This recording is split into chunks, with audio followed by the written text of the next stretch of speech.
You go down to the Jefferson Memorial, there is a great quote of Jefferson: "I have pledged eternal hostility to any form of tyranny over the mind of man." Buckley would agree with that, but he would also say, I'm even a greater opponent of moral equivalency.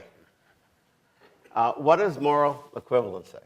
Well, he explained it like this.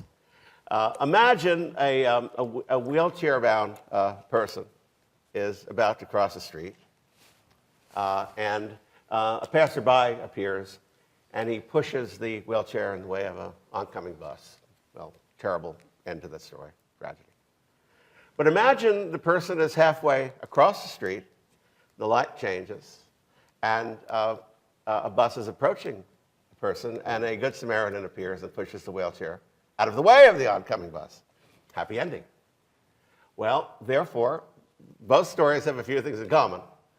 There's a wheelchair, there's a bus, and there's a Good Samaritan, or a bad Samaritan in one case. That doesn't make their motives equivalent.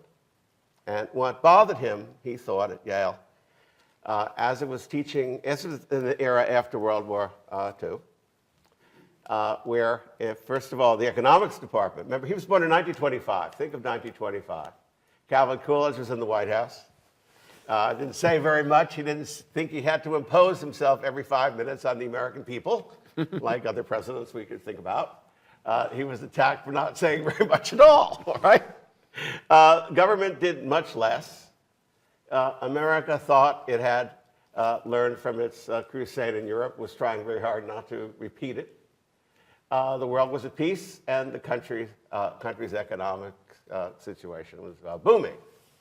Well, as Bill is getting older, he's witnessing, by the time of his teen years, the Roosevelt administration coming to power, a completely new world when he returns from the Army in 1945.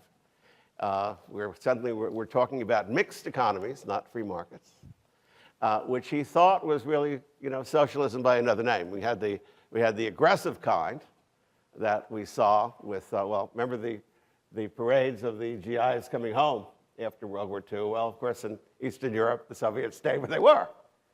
So we had that form of tyranny and socialism, but then we had the benign kind, the kind that gets elected in a free democracy, but then suddenly feels it has to run more and more of the economy. And they were teaching this at Yale. Very few free market economists were around. All the textbooks talked about how successful societies have an excessive welfare state, excessive regulatory state. He had an issue with that. Not that they shouldn't teach it, but that was all he thought they were teaching. More importantly, though, in the religion department, he did not feel that they should teach one form of religion and that it should be a religious school, but he did feel that Christianity, or our Judeo-Christian tradition, was superior to the other forms. Why? Because it informed our founding nation, informed the founding documents. We were a Judeo-Christian society.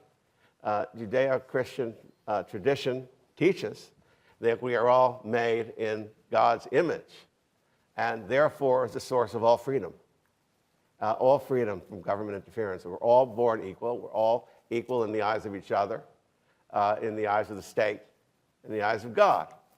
And that's what he believed. He said it's great to have other religions. It's great to learn about other religions. But don't tell us that some of the traditions of the Samoa Islands that Margaret Mead was writing about, or other traditions that talk about untouchables, and God knows what, is the same as ours. We should teach that there is a difference, that there is not a moral equivalence. That's what obviously got him into a great deal of trouble. And that was the name of the book, God and Man at Yale, because there is a fighting song, which is now the Yale anthem. The last line is, for God, for man, and for Yale. He turned it God and man at Yale, meaning that secular humanism is pushing man into the center between God and, of course, Yale. It was a little bit of a play on words.